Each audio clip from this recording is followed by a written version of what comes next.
তাইলে তুমি তো কদুরা বলা পাও। আমি আর জানি না জান এটা আমার জান। ঠিক তো হ্যাঁ এটা আমার জান। তুমি তো তাইলে দুকা দিতে না। তুমি কালকে গেলে কালকে তাহলে আলগা পাবো। হ্যাঁ কালকে গেলে কালকে আলগা পাবো। তাহলে আবার সিঁদুর ফরাও আমার সামনে 3 বার। তাই আমার জান কোনো আমার আমার আমার আত্মীয় লোকেরা কাম হইতো না। তাই আমার লোকে থাকতে শিওর থাকলে আমার শেষ। তুমি তো তাইলে দুকা দিতে না। ও ধোকা তাই আমার যেতে করছে তাই আমার জীবনের লাইফের একটা পার্ট। আচ্ছা শুনো এই তাইলে তো তুমি রান্নার করো ফাড়াইতে না। না না হ্যাঁ সারানো তো আমার চিন্তা তুমি তাইলে দেখবা তো সারা জীবন। সারা জীবন না আমার লাইফ আমি যদি না মরি তোমার লাগে কইলাম তাই সংসার নষ্ট করে আছে। আমি যতদিন না মরি 2024 সালের 5ই জুন ওনার দীর্ঘায়ু কামনা করে সমস্ত মঠ মন্দির আমরা পরিদর্শনা করেছি। তো এই বিষয়গুলো নিয়ে বিস্তারিতভাবে আমাদের রাজ্যের জনপ্রিয় মুখ্যমন্ত্রী মাননীয় প্রফেসর ডক্টর মানিক সাহাজি খবর পেয়েছেন এবং অল্প সময়ের মধ্যে আপনারা এখানে পৌঁছেছেন, এর জন্য আপনাদেরকে স্বাগত এবং ধন্যবাদ জানাচ্ছি। প্রিয় সাংবাদিক বন্ধুরা, আজকে এই যে সাংবাদিক সম্মেলন এবং কি কারণে আমরা সাংবাদিক সম্মেলন করছি তার আলোচনা একটু আগে আমাদের মাননীয় ত্রিপুরা প্রদেশ বিজেপির সভাপতি শ্রী অভিষেক দেবরায় আপনাদের সামনে। এটা কিন্তু ভারতের ইতিহাসে মাননীয় সভাপতি বলেছেন যে ভারতের ইতিহাসে সর্বাধিক দীর্ঘ সময় ধরে দায়িত্বে থাকা গণতান্ত্রিক ভাবে কিন্তু নির্বাচিত প্রধানমন্ত্রী। এটা ইতিহাস, এর জন্য বললাম আমরা কিন্তু আজকে এই 12 বছর পরে আমরা একটা ঐতিহাসিক মুহূর্তের সাক্ষী হতে। আজকে আমরা ভারতীয় জনতা পার্টি ত্রিপুরা প্রদেশ থেকে সমস্ত ভারতের জনগণের প্রতি আন্তরিক যে কৃতজ্ঞতা প্রকাশ করছি। পাশাপাশি এই যে টানা মেয়াদে দেশের যে সর্বাধিক দীর্ঘ সময় ধরে মাননীয় প্রধানমন্ত্রী যে দায়িত্ব পালন করেছেন, গণতান্ত্রিকভাবে উনি নির্বাচিত হওয়ার জন্য উনাকে আন্তরিকভাবে আমি ধন্যবাদ, আমরা সবাই মিলে আমরা ধন্যবাদ জানাচ্ছি ত্রিপুরা প্রদেশ বিজেপি থেকে। 10ই জুন আপনারা সবাই জানেন, আমিও দিল্লিতে ছিলাম সেদিন। 10ই জুন 2026 যদি আমরা দিন হিসাবে দেখি 4399 দিন উনি ক্রস করেছেন এবং সেইভাবে প্রধানমন্ত্রী হিসেবে ওনার দায়িত্ব পালন করেছেন এবং এটা একটা মাইল ফলক হিসাবে লেখা থাকবে ইতিহাসের পাতায়। এবং এটা কিন্তু একটা রেকর্ড যে যা 62 বছরও যেটা কেউ করে দেখাননি, মাননীয় প্রধানমন্ত্রীজি সেটা দেখিয়েছেন। এর আগে আমরা 13 জন প্রধানমন্ত্রী আমরা দেখেছি এবং একমাত্র যশস্বী প্রধানমন্ত্রী শ্রী নরেন্দ্র মোদীজির জন্যই আমি বলবো যে একমাত্র উনি এই সম্মানের অধিকারী। আপনারা সবাই জানেন যে ভারতীয়দের সবচেয়ে বড় যে আশা আকাঙ্ক্ষা সেটা যে পূরণ করার জন্য আমি একটু আগে যেটা বলার চেষ্টা করেছি, সে আকাঙ্ক্ষা আমি বলবো না যে 100% হয়ে গেছে, কিন্তু মানে বেশ 100%-এর দিকে প্রায় চলে গেছে। 2047 সালে আমরা বসে আছি, কবে সে আশা পূর্ণভাবে সেটা পূর্ণতা লাভ করবে।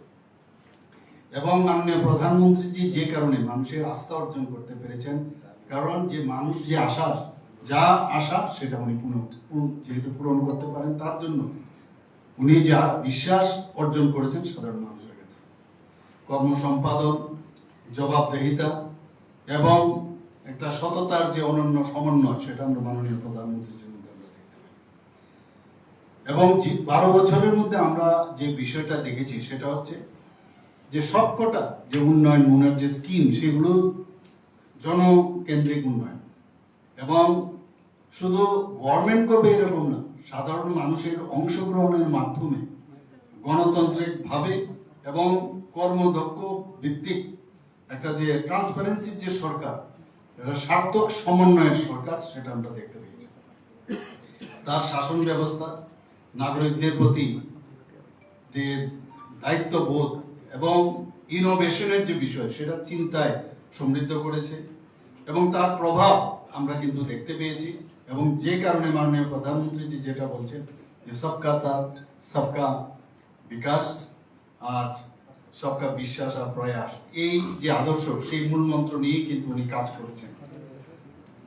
শ্রী নরেন্দ্র মোদী স্বাধীনতার পর জন্মগ্রহণকারী ভারতের প্রথম প্রধানমন্ত্রী, যিনি স্বাধীন ভারতের যে স্বপ্ন সেটা জাতীয় নেতৃত্বের পর্যায়ে কিন্তু উনি যে জাতীয় নেতৃত্বের যা যা দরকার সেটা উনি কিন্তু পূর্ণ করেছেন এবং সারা বিশ্বের মধ্যে সেটা তুলে ধরেছেন। তিনি প্রথম অকংগ্রেসী প্রধানমন্ত্রী যিনি পূর্ণ 2 মেয়াদ সফলভাবে সম্পন্ন করার পাশাপাশি জনগণের রায়ের টানা তৃতীয়বারের মতো ম্যান্ডেট কিন্তু উনি পেয়েছেন। আমরা সবাই জানি এবং সবচেয়ে বড় বিষয় হচ্ছে আপনারা সবাই জানেন যে কিভাবে পরিশ্রম করে এবং উনার যে দূরদর্শী নেতৃত্ব এবং মানুষের যে স্বপ্নকে সেটাকে সাফল্যের রূপ দেওয়া যে সক্ষমতা সেটা কিন্তু আমরা দেখতে পাই। এইরকম একজন মহান নেতৃত্ব প্রায়শ আমরা দেখি যে যখনই কোনো মহান নেতৃত্ব অনিশ্চয়তা ও চ্যালেঞ্জের সময় যখন উঠে তখন কিন্তু এরকম পরিস্থিতিতে এই দূরদৃষ্টি দৃঢ় সংকল্প ও সম্মিলিত আত্মবিশ্বাসে জাগিয়ে তোলার ক্ষমতায় সর্বাধিক গুরুত্ব দিয়ে এই ধরনের নেতৃত্ব বেরিয়ে আসে। ইতিহাসে যারা স্থায়ী ছাপ রেখে গেছেন তাদের সময়ে এই যে কঠিন চ্যালেঞ্জ সেইগুলোকে জাতীয় পুনর্জাগরণের সুযোগে পরিণত করেছেন। 2014 সালের মে মাসে আমরা সবাই জানি প্রধানমন্ত্রী নরেন্দ্র মোদীজি যখন দায়িত্ব গ্রহণ করেন তখন অর্থনৈতিক এবং যে প্রশাসনিক কাঠামো নানাভাবে বিভিন্ন চ্যালেঞ্জের তখন মুখোমুখি হয়েছিলেন এবং আমরা এটাও দেখেছি দীর্ঘদিনের যে স্থবিরতা এবং যে একটা অনিশ্চয়তা, সরকারি প্রতিষ্ঠানের প্রতি মানুষের যে আস্থা সেটা কিন্তু প্রায় ক্ষয়প্রাপ্ত হয়েছিল। আন্তর্জাতিক মহলও ভারতকে তথাকথিত ফ্রেজাইল 5 হিসাবে, ফ্রেজাইল 5 অর্থনৈতিক যে অবস্থা সেইভাবে কিন্তু অন্তর্ভুক্ত করা হয়েছিল।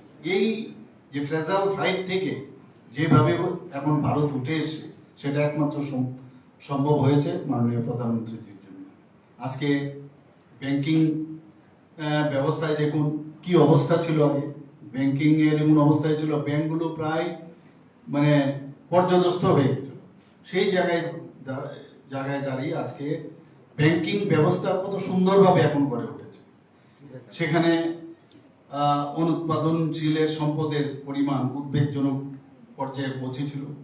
বিনিয়োগের যে গতি সেখানে স্থবিরতা আমরা দেখেছি এবং প্রধানমন্ত্রীজির নেতৃত্বে যখন আমরা দেখলাম যেভাবে এই ফ্রেজাইল 5 এর তালিকা থেকে বেরিয়ে এসে ভারত যখন বিশ্বের অন্যতম প্রধান অর্থনীতিতে পরিণত হয়েছে এবং শুধু তাই নয়, যেভাবে দ্রুততম প্রবৃত্তির দেশ হিসাবে আত্মপ্রকাশ করেছেন সেটা কিন্তু আজকে আমরা তার সুফল আমরা পাচ্ছি।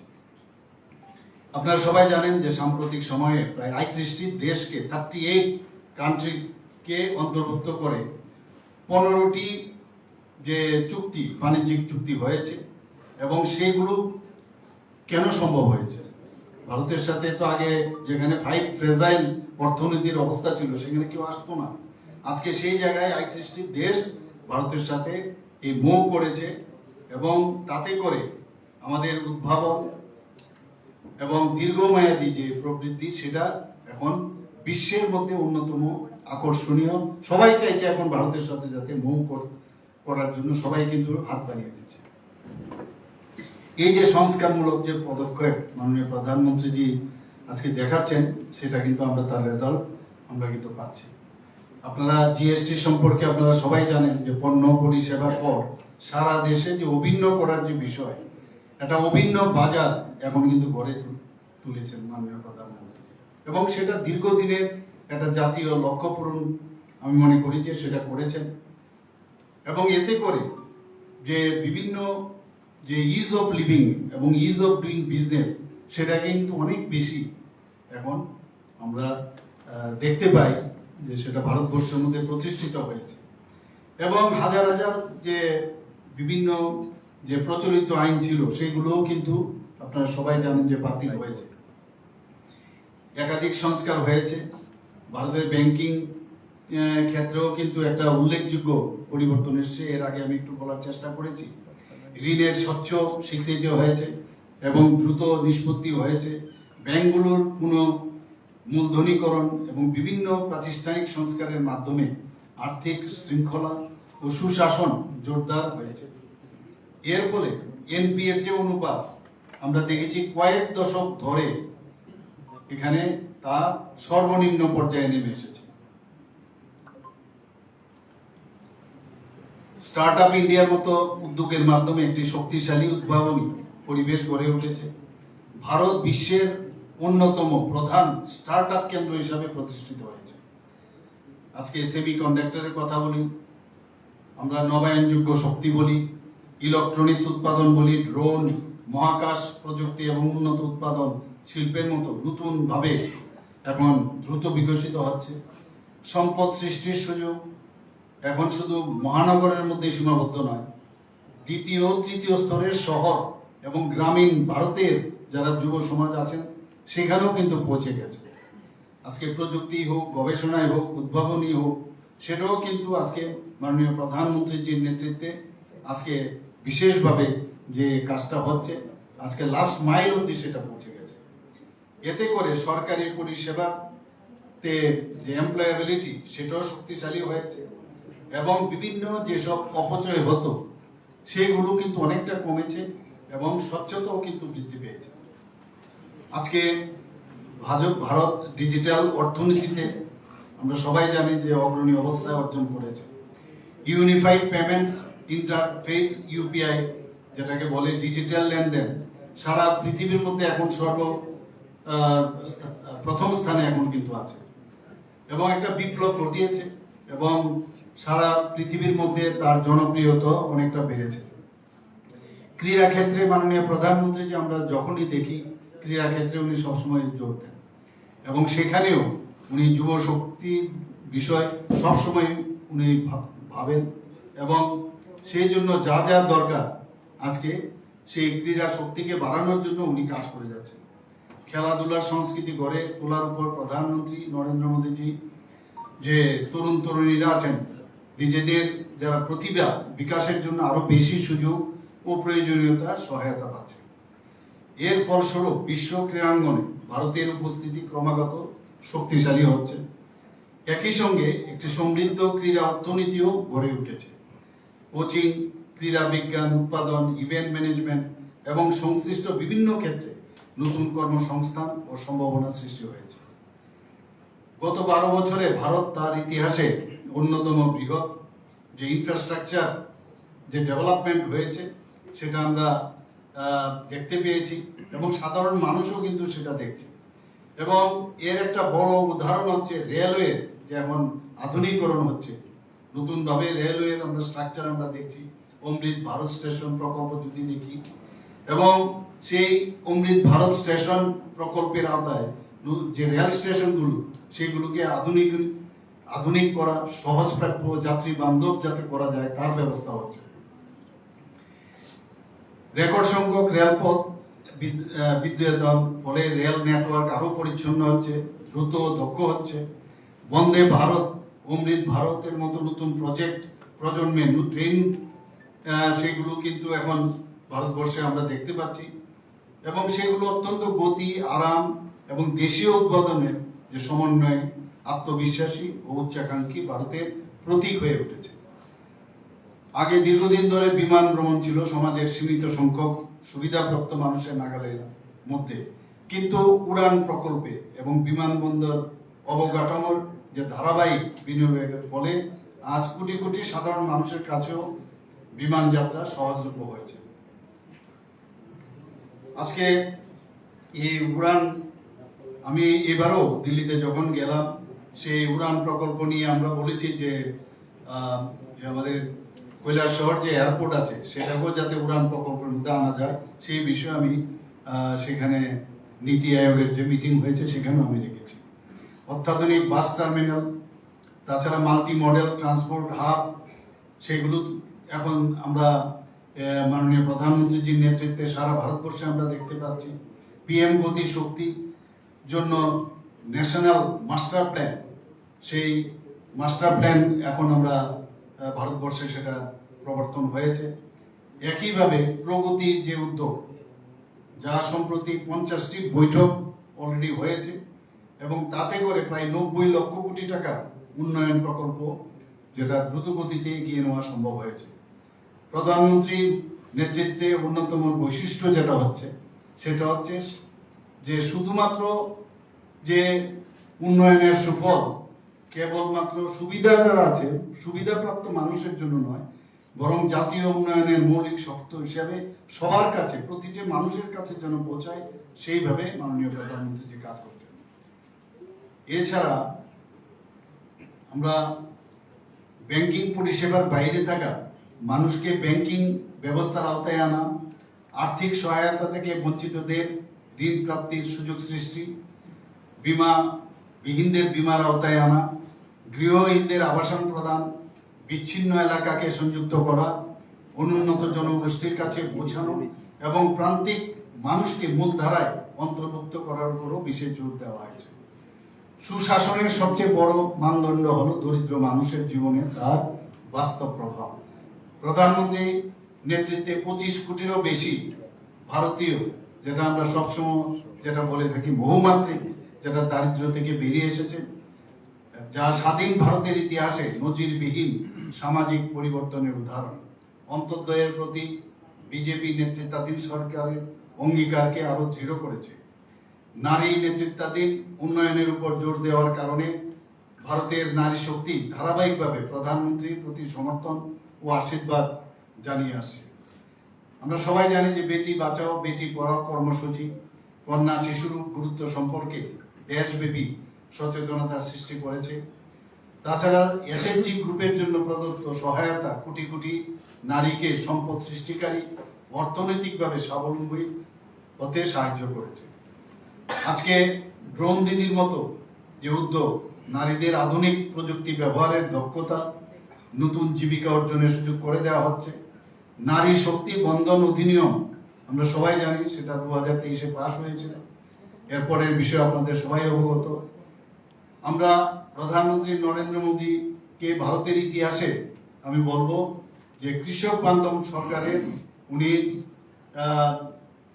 আমি ওনাকে ধন্যবাদ দেব, যেভাবে কৃষক বান্ধব হিসাবে উনি পরিচিত এবং উনি শুধু কথাই নয় কাজের মাধ্যমে আমরা দেখেছি পিএম কিষাণ প্রকল্প, কৃষকদের সরাসরি আর্থিক সহায়তা প্রদান ইত্যাদি আমরা সবাই জানি। ফসল বীমার আওতা সম্প্রসারিত হয়েছে, সরকারি কৃষি অবকাঠামো শক্তিশালী হয়েছে, বাজারে প্রবেশের সুযোগ বাড়িয়েছে, প্রাকৃতিক চাষাবাদকে উৎসাহিত করেছে, সেচ ও গ্রামীণ উন্নয়নে বিনিয়োগ বৃদ্ধি করেছে। পাশাপাশি মৎস্য, দুগ্ধ ও মৌমাছি পালন সহ সহযোগী যে খাতগুলো আছে সেগুলোর প্রয়োজনীয়তা সহায়তা করা হয়েছে। বিজেপি নেতৃত্বাধীন সরকারের গঠিত মৎস্য মন্ত্রক এবং সমবায় মন্ত্রক সরকারের অগ্রাধিকারের স্পষ্ট প্রতিফলন। উন্নয়নের সুফল যাতে ভৌগোলিক অবস্থান বা আর্থসামাজিক অবস্থানে নির্বিশেষে প্রতিটি নাগরিকের কাছে পৌঁছায়, সেই লক্ষ্যে কেন্দ্র সরকার লাস্ট মাইল ডেলিভারির উপর বিশেষ গুরুত্ব আরোপ সাধু করেছেন। এই অঙ্গীকারের অন্যতম উজ্জ্বল উদাহরণ প্রধানমন্ত্রী জনজাতি আদিবাসী ন্যায় মহা অভিযান, যা দেশের সবচেয়ে প্রত্যন্ত অঞ্চলে বসবাসকারী বিশেষভাবে ঝুঁকিপূর্ণ জনজাতি গোষ্ঠীকে ক্ষমতায়নের লক্ষ্যে গৃহীত এক অভিনব উদ্যোগ। আবাসন, সড়ক, স্বাস্থ্যসেবা, শিক্ষা, পানীয় জল এবং জীবিকার সুযোগ সৃষ্টি করে এবং এই জনগোষ্ঠীগুলোকে উন্নয়নের মূল ধারায় নিয়ে আসার প্রচেষ্টা চালানো হচ্ছে। দেশের সীমান্তবর্তী গ্রামগুলো, যেগুলো একসময় শেষ গ্রাম, লাস্ট গ্রাম হিসাবে আমরা জানতাম, সেইগুলো আজ প্রধানমন্ত্রীর উদ্যোগে গর্বের সঙ্গে ভারতের প্রথম গ্রাম হিসাবে পরিচিত হচ্ছে। এটি শুধু পরিভাষার পরিবর্তন নয়, বরং দৃষ্টিভঙ্গিরও পরিবর্তন, যেখানে সীমান্তবাসীদের ভারতের নিরাপত্তা ও জাতীয় পরিচয়ের প্রথম রক্ষক হিসাবে স্বীকৃতি দেওয়া হচ্ছে। যোগাযোগ ব্যবস্থা ও জনসেবামূলক অবকাঠামোর উল্লেখযোগ্য বিনিয়োগের ফলে এইসব অঞ্চলের মানুষের জীবনযাত্রার মান উন্নত হয়েছে। প্রযুক্তির এই যুগে অন্তর্ভুক্তিমূলক উন্নয়নের জন্য মোবাইল সংযোগ অত্যন্ত গুরুত্বপূর্ণ। দীর্ঘদিন ধরে ভারতের বহু অঞ্চল যোগাযোগের বাইরে ছিল। আমরা আনন্দের সঙ্গে লক্ষ্য করছি যে দুর্গম আদিবাসী এলাকা, উচ্চ পার্বত্য সীমান্ত অঞ্চল, পূর্বে মাওবাদী প্রভাবিত এলাকা এবং দূরবর্তী উপকূলীয় অঞ্চলে দ্রুত মোবাইল ও ডিজিটাল সংযোগ সম্প্রসারিত হয়েছে। এর ফলে শিক্ষা, স্বাস্থ্য ব্যবস্থা, আর্থিক পরিষেবা, প্রশাসনিক সুবিধা, অর্থনৈতিক সুযোগে নতুন যে দ্বার সেটা উন্মোচিত হয়েছে। নেতৃত্বের অন্যতম মৌলিক নীতি হলো এই উপলব্ধি যে একটি জাতি যখনই তার পূর্ণ সম্ভাবনা অর্জন করতে পারে, যখন দেশের প্রতিটি অংশ এবং প্রতিটি অঞ্চল তার উন্নয়নের যাত্রায় সমানভাবে অংশগ্রহণ করে। প্রধানমন্ত্রীর সুষম ও অন্তর্ভুক্তিমূলক উন্নয়নের অঙ্গীকার দীর্ঘদিন যে অবহেলিত অঞ্চলগুলোর সম্ভাবনাকে বিকশিত করেছে। প্রাকৃতিক সম্পদ, সাংস্কৃতিক ঐতিহ্য ও মানব সম্পদে সমৃদ্ধ হওয়া সত্ত্বেও পূর্ব ভারত বহু বছর ধরে তার প্রকৃত সম্ভাবনা কাজে লাগাতে পারেনি।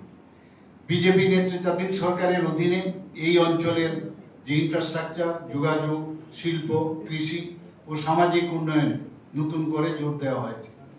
আমরা সবাই জানি যে নর্থ ইস্টার্ন জোনের উপর এক্সটিস যে পলিসি মাননীয় প্রধানমন্ত্রী যখন ঘোষণা দেয়, সেটা কিন্তু আমরা এখন তার চোখের সামনে আমরা কিন্তু তার রেজাল্ট আমরা দেখছি।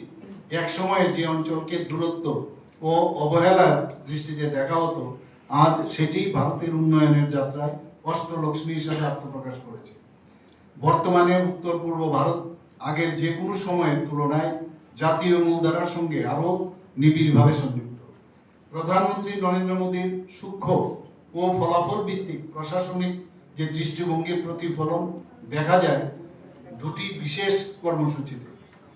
সেটা হচ্ছে অ্যাসপিরেশনাল ডিস্ট্রিক্ট প্রোগ্রাম, যেটা দীর্ঘদিন ধরে বিভিন্ন উন্নয়ন সূচকে পিছিয়ে থাকা যে জেলাগুলোর উন্নয়নে বিশেষ গুরুত্ব দেওয়া। এই উদ্যোগের সাফল্যের ভিত্তিতে মাননীয় প্রধানমন্ত্রী বলছেন যে অ্যাসপিরেশনাল ব্লক প্রোগ্রাম আমাদের করতে হবে। আপনারা জানেন যে অ্যাসপিরেশনাল ডিস্ট্রিক্ট আমরা প্রথম স্থান পেয়েছি। অ্যাসপিরেশন যে ডিস্ট্রিক্ট এবং ব্লক, সেখানেও কিন্তু আমরা উল্লেখযোগ্যভাবে সাফল্য লাভ করেছি। সেই জায়গায় মাননীয় প্রধানমন্ত্রী বলছেন যে অ্যাসপিরেশনাল ব্লক আগামী দিনে যেন ইন্সপিরেশন ব্লক বা ইন্সপিরেশনাল ডিস্ট্রিক্ট হিসাবে পরিগণিত হয়। আমরাও চেষ্টা করছি সেভাবে করার। একটি দেশ তখনই উন্নতির শিখরে পৌঁছাতে পারে এবং জাতীয় আকাঙ্ক্ষা বাস্তবায়ন করতে পারে যখন সেই নিজের স্বার্থ রক্ষা করতে সক্ষম হয়। গত 12 বছরে ভারত সন্ত্রাসবাদের বিরুদ্ধে লড়াইয়ের অভূতপূর্ব দৃঢ়তা প্রদর্শন করেছে। সার্জিক্যাল স্ট্রাইক, এয়ার স্ট্রাইক কিংবা সাম্প্রতিক অপারেশন সিন্দুর, সব ক্ষেত্রে ভারত স্পষ্ট বার্তা দিয়েছে যে সন্ত্রাসবাদ এবং তার মদতদাতাদের বিরুদ্ধে কঠোর ও সিদ্ধান্তমূলক পদক্ষেপ নেওয়া হবে। দীর্ঘদিনের বামপন্থী নকশাল ও মাওবাদের উগ্রবাদের চ্যালেঞ্জও নিরাপত্তা ব্যবস্থা, উন্নয়নমূলক উদ্যোগ এবং উন্নত প্রশাসনের সমন্বয়ে অনেকাংশে মোকাবেলা করা হয়েছে।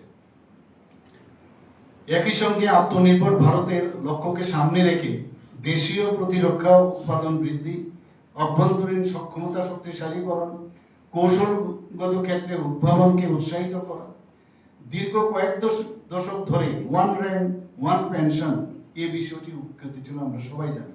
মাননীয় প্রধানমন্ত্রী দেশের প্রাক্তন সেনা সদস্যদের কাছে এই ব্যবস্থা বাস্তবায়নের প্রতিশ্রুতি দিয়েছিলেন এবং স্বল্প সময়ের মধ্যে তা কার্যকর করে।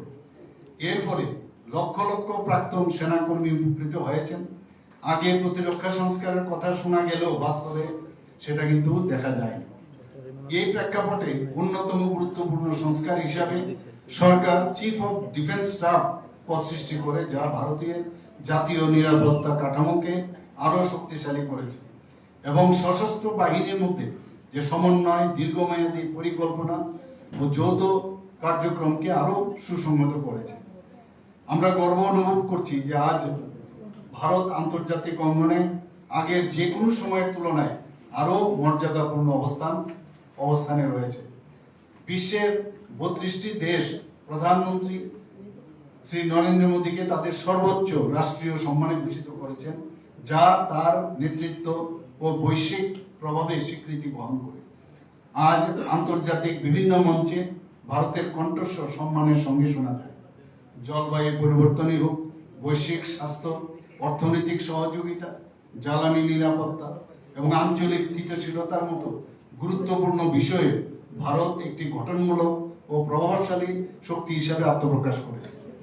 কোভিড-19 মহামারীর সময় ভারত বিশ্বের বিভিন্ন দেশে টিকা ও ওষুধ সরবরাহ করে বৈশ্বিক নেতৃত্বের পরিচয় দিয়েছে। প্রধানমন্ত্রীর পররাষ্ট্রনীতির বিভিন্ন ক্ষেত্রে গুরুত্বপূর্ণ প্রভাব ফেলেছে। উদাহরণস্বরূপ বিপুল ভারতীয় প্রবাসীর আবাসস্থল, যেটা আমরা সংযুক্ত আরব আমিরাতে সফরে তিনি 2015 সালে যান, তা প্রায় 35 বছরের মধ্যে কোনো ভারতীয় প্রধানমন্ত্রীর প্রথম সফর ছিল। একইভাবে 2014 সালে তার নেপাল সফর ছিল 17 বছরের মধ্যে কোনো ভারতীয় প্রধানমন্ত্রীর প্রথম সফর। যদিও দুই দেশের মধ্যে দীর্ঘদিনের ঐতিহাসিক ও সাংস্কৃতিক সম্পর্ক বিদ্যমান, এই ধরনের আরো বহু উদাহরণ আমরা দেখতে পেয়েছি। আজ ভারত আত্মবিশ্বাসের সঙ্গে এবং নিজের সমৃদ্ধ সভ্যতাগত পরিচয়কে ধারণ করে বিশ্বের সঙ্গে সম্পর্ক গড়ে তুলছে। 190টি দেশ আন্তর্জাতিক যোগ দিবসকে স্বীকৃতি দেওয়া ভারতের প্রাচীন জ্ঞান ও তার আধুনিক প্রাসঙ্গিকতার আন্তর্জাতিক স্বীকৃতি মিলেছে। বিদেশে পাচার হওয়া শত শত মূল্যবান যে প্রত্নবস্তু ও ঐতিহাসিক নিদর্শন দেশে ফিরিয়ে আনা হয়েছে, যা ভারতের সাংস্কৃতিক ঐতিহ্যের সঙ্গে নতুন করে সংযোগ স্থাপন করেছে। একইভাবে বিশ্বজুড়ে মিলেট বা শ্রী অন্ন যে প্রচার, ভারতের সফল যে উদ্যোগ টেকসই কৃষি ও পুষ্টি নিরাপত্তার বিষয়ে নতুন করে আন্তর্জাতিক মনোযোগ আকর্ষণ করেছে। বন্ধুগণ, বিজেপি নেতৃত্বাধীন সরকার যখন সুশাসনের 12 বছর উদযাপন করছে, তখন এই জোটের নিজস্ব অসাধারণ যাত্রাপথের দিকেও একটু ফিরে তাকানো প্রয়োজন। প্রায় 3 দশক আগে অটল বিহারী বাজপেয়ী, লালকৃষ্ণ আদবানি, ডক্টর মুরলী মোহন যোশী, জর্জ ফার্নান্ডেজ, বালা সাহেব ঠাকরে, সর্দার প্রকাশ সিং বাদল, সিকান্দার বক সহ বহু বর্ষীয়ান নেতার দিক নির্দেশনা ইন্ডিয়া ফার্স্ট, ভারত সর্বাগ্রে মন্ত্রকে সামনে রেখে বিভিন্ন রাজনৈতিক দল ও জনগণকে একত্রিত করার লক্ষ্যে এই এনডিএ গঠিত হয়। আপনারা সবাই জানেন, বিজেপি নেতৃত্বাধীন সরকার যে আঞ্চলিক যে আকাঙ্ক্ষাকে জাতীয় অগ্রাধিকারের সঙ্গে সফলভাবে সমন্বিত করেছেন এবং সমবায়মূলক যুক্তরাষ্ট্রীয় ব্যবস্থার অর্থাৎ কোঅপারেটিভ ফেডারেলিজম চেতনাকে প্রাতিষ্ঠানিকভাবে রূপ দিয়েছে। রাজ্যগুলোকে উন্নয়নের অংশীদার হিসাবে প্রতিষ্ঠা করা হয়েছে। পরামর্শ, সহযোগিতা ও যৌথ যে দায়িত্ববোধের ভিত্তিতে কেন্দ্র রাজ্যের সম্পর্ককে নতুনভাবে সংজ্ঞায়িত করা হয়েছে। গুজরাটের দীর্ঘদিনের মুখ্যমন্ত্রী হিসাবে দায়িত্ব পালনের অভিজ্ঞতার কারণে মাননীয় প্রধানমন্ত্রী শ্রী নরেন্দ্র মোদীজি এই ব্যবস্থার গুরুত্ব গভীরভাবে উপলব্ধি করেন।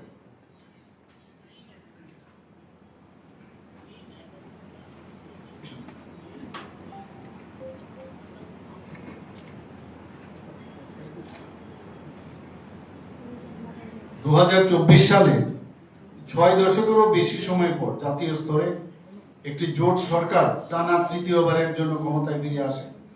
যুব সমাজ ও নারী ভোটারদের অভূতপূর্ব সমর্থনের ফলেই এই ঐতিহাসিক সাফল্য সম্ভব হয়েছে, যা প্রধানমন্ত্রী নরেন্দ্র মোদীর নেতৃত্বের প্রতি জনগণের দৃঢ় আস্থার প্রতিফলন। আজ ভারত এক অত্যন্ত গুরুত্বপূর্ণ সন্ধিক্ষণে দাঁড়িয়ে রয়েছে। বিশ্বের বিভিন্ন দেশ ও বিনিয়োগকারী ভারতকে বিনিয়োগের অন্যতম আকর্ষণীয় গন্তব্য হিসাবে দেখছেন। বিভিন্ন ক্ষেত্রে ভারতের অগ্রগতি আন্তর্জাতিক মহলে স্বীকৃতি পাচ্ছে।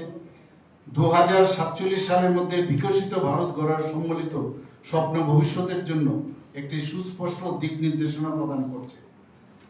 বন্ধুগণ, ভারতীয় জনতা পার্টি ত্রিপুরা প্রদেশ ভারতের জনগণের অব্যাহত আস্থা ও সমর্থনের জন্য আন্তরিক কৃতজ্ঞতা প্রকাশ করছে। একই সঙ্গে দূরদর্শী নেতৃত্ব এবং জনসেবায় নিরলস নিষ্ঠার জন্য প্রধানমন্ত্রী শ্রী নরেন্দ্র মোদীকে অভিনন্দন জানাচ্ছি। সবাইকে অসংখ্য ধন্যবাদ। নমস্কার।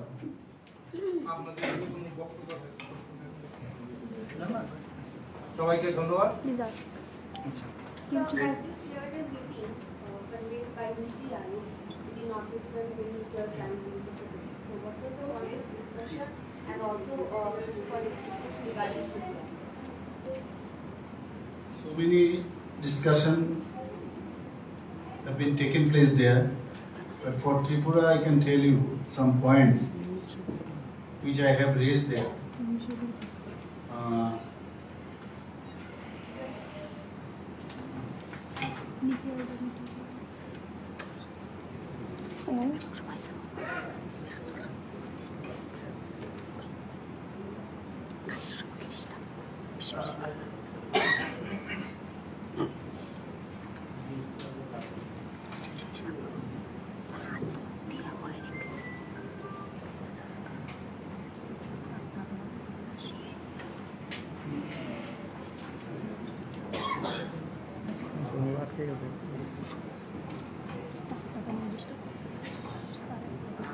আপনারা ইভেন্টে লাগাই দেন তারটা খুলে মিশে দিয়ে না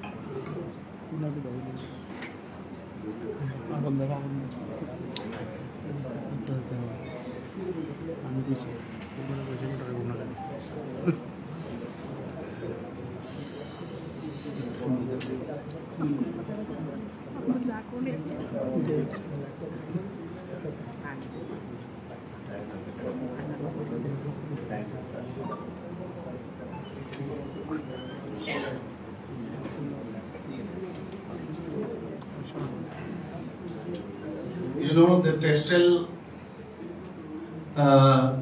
industry in Bangladesh has gone down.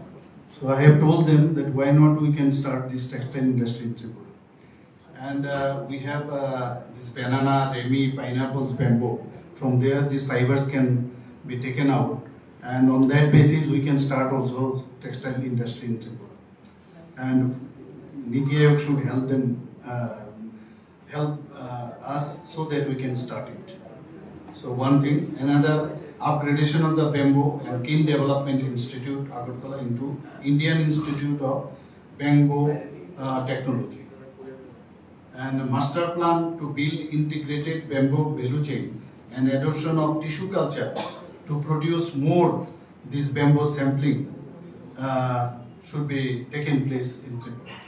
Like that, so many things I have already put forth, like commencement of the Badarpur Shabrum double line railway project, then electric passenger train services up to Shabrum and Vande Bharat Express between Agartala and Guwahati.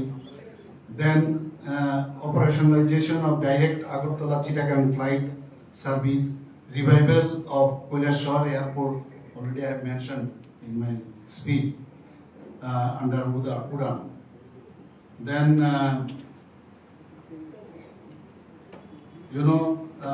Ministry of Petrol and Natural Gas is requested to increase availability and affordability of natural gas for industrial purpose in Tripura.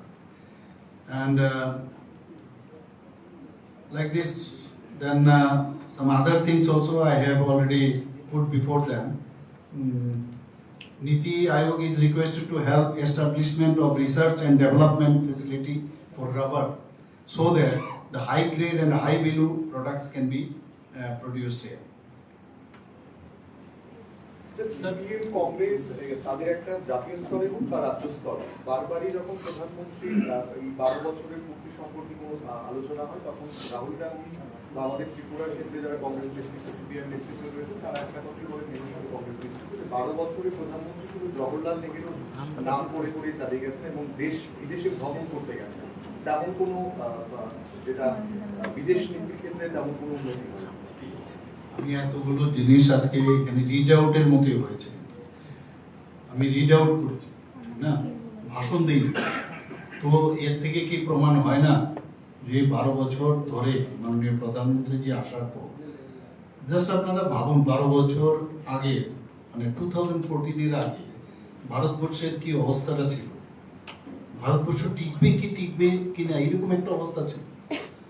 আজকে north eastern রিজনের কথা বলুন, বা আজকে 370 যারা 370 ধারা বিলোপ করা, তাছাড়া এই যে আপনার 3 তালাক, সেইগুলো যে একের পর এক রাম মন্দির তৈরি করা, সব দিকে আপনারা দেখুন, এগুলো তো কোনোদিন ভাবেইনি। আজকে সেটা মোদিজি আসার পর একের পর এক উনি করে। ইনফ্রাস্ট্রাকচার বলুন, ন্যাশনাল হাইওয়ে বলুন, কি না করেছেন, তো ওনারা তো এগুলো বলছেন না। আজকে বিদেশে যাওয়ার যে উনি যাচ্ছেন, বিদেশে যাওয়ার পর যেভাবে আজকে আপনি যতক্ষণ ধরে মানুষের সাথে সুসম্পর্ক না রাখবেন, আপনি ভাবুন 17 বছর পরে নেপালে গেছেন। আমি শাহিতে কেউ যাইনি, সেখানে এত বছর পরে প্রায় 30 থেকে 34 বছর পরে গেছেন। এর পরে কি হলো, একটা ভালো একটা রিলেশন হয়েছে।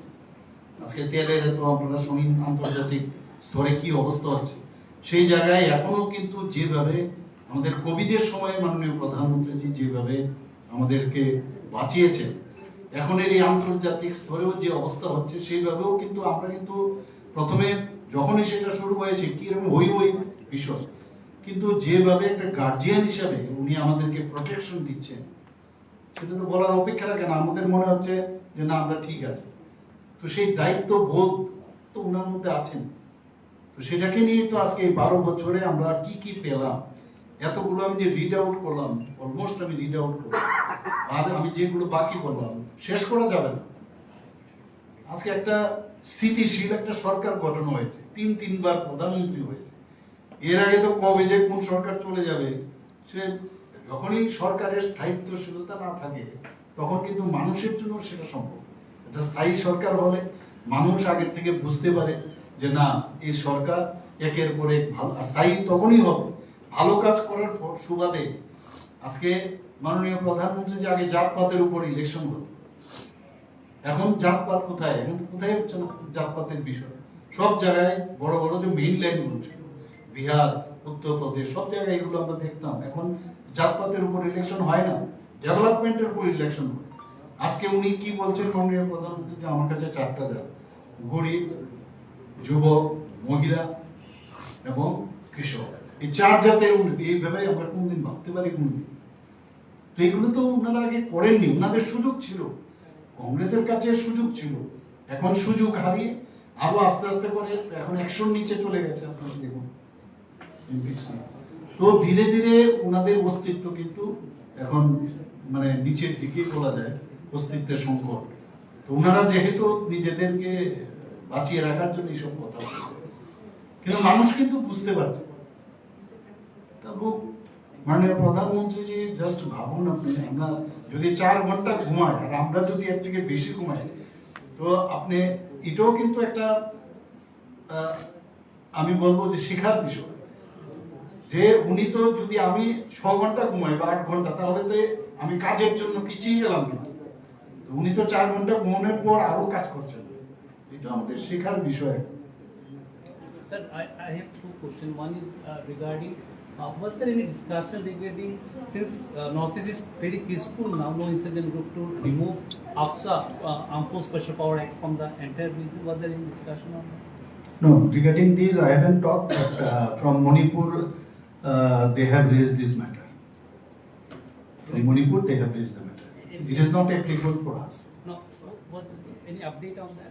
No, they have talked only, they have placed it before the Niti Aayog. Sir, one more question is, I don't know you are aware of it. Recently, the opposition leader has raised one thing, that in the Supreme Court there was something order given that those who teachers in our state don't have TET, they have to clear TET. Is there any such thing, since you are the education minister also? I heard so, but I have to talk with our legal experts, and after that only I can tell you, not before that. But this But I order- know it. Order has come. No, I heard it. I'm not sure. I have to find out whether it has come or not. If it comes, Then we will decide. will appeal to the Supreme Court again? That now at present I cannot tell you. No? I have to consult with my legal expert. Sir, দিল্লিতে আপনাদের NDA সামিটও গেছে। NDA এখন পর্যন্ত 300-র নিচেই এমপির সংখ্যা রয়েছে। একটা জল্পনা শোনা যাচ্ছে তৃণমূল কংগ্রেসের বেশ কিছু সাংসদরা ইতিমধ্যে এনডিএ কে সমর্থন করবে এবং সেই সম্বলিত একটা চিঠিও বিভিন্ন জায়গায় ঘুরছে সংবাদ মাধ্যমে। 300-র উপরে এবার এনডিএ আসন সংখ্যা, মানে সদস্য সংখ্যা দিতে পারে।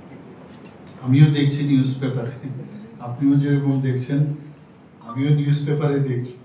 যখন হবে বা যখন হবে না তখন আমরা বলবো। Mamata it is in the year. Mamata Banerjee কংগ্রেসে যোগদানের একটা জল্পনা চলছে, মমতা ব্যানার্জির অভিষেক। এখন তো যে অবস্থা চলছে ওদের, কমিউনিস্টদের যেরকম অবস্থা হয়েছিল, আমরা তো আগে দেখতাম এখানে কত বড় শক্তিশালী সেই কমিউনিস্ট পার্টি, এখন কি অবস্থা দাঁড়িয়েছে, তৃণমূলেরও সেই একই অবস্থা। সম্প্রতি ট্রাইপার্টেড এগ্রিমেন্ট নিয়ে একটা ডেভেলপমেন্টের কথা শুনলাম যে নতুন ইন্টারলোকিয়েটরের সঙ্গে কথা হয়েছে ত্রিপুরা মাথার এবং আইবি ডাইরেক্টরের সঙ্গে কথা হয়েছে। আপনারা কি ব্যাপারে কিছু জানেন বা এই ব্যাপারে কোনো ডেভেলপমেন্ট আছে? না, এই বিষয়ে তো আমার কোনো আমি জানি না, এগুলো তো আগের পুরনো কথা, এখন নতুন না, গত এই জাস্ট ইয়ের পর প্রোগ্রামের পরটা দিয়ে না, আমি এই বিষয়ে এখন মানে কিছুই জানি না, আমার সাথে কোনো কথা নেই। But you are chairing a discussion with the returnees of Tripura. Recently, they had blocked the road. What is the development on that? No, just I came from Delhi. Let's see, we You will are, sit together. you are aware of the situation. Yeah, of course, I know it. And from Delhi, I have directed them. And our this tribal welfare minister, he already had talked to them. So I told him that you tell them that I am ready to talk to them. Unnecessary, why they will disturb the people. Border security নিয়ে এর মধ্যে বেশ কতগুলি event গেল। সম্প্রতি দিল্লিতে BSF বিজিবির বৈঠকও হয়েছে। ত্রিপুরার পক্ষ থেকে বা সরকারের পক্ষ থেকে কি কি প্রপোজাল আপনাদের রাখলেন? না, এটা তো ধরুন আমাদের বর্ডার আমাদের জন্য খুব ইম্পর্টেন্ট, কারণ আমাদের প্রায় 1000-এর উপরে আমাদের পুরো ত্রিপুরার বর্ডার। এর মধ্যে 850 বর্ডার হচ্ছে বাংলাদেশে, মানে 3 দিকে আমাদের বাংলাদেশ। আর সেই জায়গায় আমাদের আসাম আর মিজোরাম, তো সেই জায়গায় আমাদের তো অত্যন্ত মানে সতর্ক থাকতে হয়। তো এর জন্য যে স্মার্ট, আমি আগেও আপনাদের বলেছিলাম যে স্মার্ট ফেন্সিং, বর্ডার ফেন্সিং দেওয়ার ব্যবস্থা, এবং আমি যা শুনেছি যে ত্রিপুরাতে পাইলট একটা প্রজেক্ট হিসাবে এখানে প্রথম শুরু হচ্ছে, এবং এটা হলে ভালো। আপনি দেখুন ত্রিপুরাতে এই 3 দিকে ঘেরা আমাদের ত্রিপুরা বাংলাদেশের সাথে ইন্টারন্যাশনাল বর্ডার, তারপরেও দেখুন ওখানকার যে রাজনৈতিক যে অবস্থা এবং যে পরিবেশ হয়েছে, সেই পরিমাণে কিন্তু আমাদের এখানে ঢুকতে পারেনি, কিন্তু যেটা আমরা পশ্চিমবাংলার ক্ষেত্রে আমরা দেখেছি সেই পরিমাণে আমাদের এখানে কিন্তু আসতে দেওয়া হয়নি, প্রথম থেকে আমরা নজর রেখেছি। কাজে এখানে আমাদের খুব দরকার এই ধরনের, কারণ অনেক পুরনো যে ফেন্সিং গুলো আছে অনেক পুরনো হয়েছে, বিষয়গুলো নিয়ে বিস্তারিত আলোচনা হয়েছে। স্যার, আমার একটা প্রশ্ন ছিল। হ্যাঁ, একটু ভিন্ন প্রসঙ্গে। আপনি শান্তিনিকেতন মেডিকেল কলেজে যে প্রথমে ভর্তি হয়েছে সেটাতে ম্যাজিস্ট্রেট পর্যায়ের তদন্ত নির্দেশ দিয়েছিলেন। পুলিশ তদন্ত করছে, ম্যাজিস্ট্রেট পর্যায়ে তদন্ত শুরু হয়েছে। কিন্তু গতকাল থেকে আমরা দেখছি এই ঘটনার একেবারে যদি প্রাইম এভিডেন্স হিসেবে ধরা হয়, তার যে রুম, তার একটি ভিডিও ভাইরাল হচ্ছে। সে বলছে মনীষার সঙ্গে তার লাস্ট কি কনভারসেশন হয়েছে সুইসাইডের আগে পর্যন্ত। এটা তো প্রাইম এভিডেন্স। এই ধরনের একটা ভিডিও ভাইরাল হচ্ছে, অথচ ম্যাজিস্ট্রেট পর্যায়ে তদন্তের নির্দেশ যখন রয়েছে, সেটা তদন্ত কি প্রভাবিত করছে না পুলিশ বা ম্যাজিস্ট্রেট পর্যায়ে? দেখুন, আমি কি ভাইরাল হয়েছে আমি দেখিনি এটা। আমার তো আপনারা জানেন আমি দিল্লিতে থাকা সত্ত্বেও আমি সাথে সাথে বললাম যে এইগুলোতে আমি কোনো সময়, আমাদের সরকার কোনো অবস্থায় এগুলো বরদাস্ত করবে না। যা সত্য বেরোবে, এবং পুলিশও দেখছে আর ম্যাজিস্ট্রেট পর্যায়ে এবার সম্মিলিতভাবে ওনারা করবে। কোনো জায়গায় কোনো ধরনের যদি কোনো দেখা যায় এর মধ্যে কোনো ফিশি ম্যাটারস আছে, কাউকে ছাড়া হবে। পোস্টমর্টেম রিপোর্ট, সবাইকে ধন্যবাদ। এটা কি পোস্টমর্টেম রিপোর্টটা সম্পর্কে আপনি মানে এগুলো আসবে, এখন তো দরকার হয় না, অনেক সময়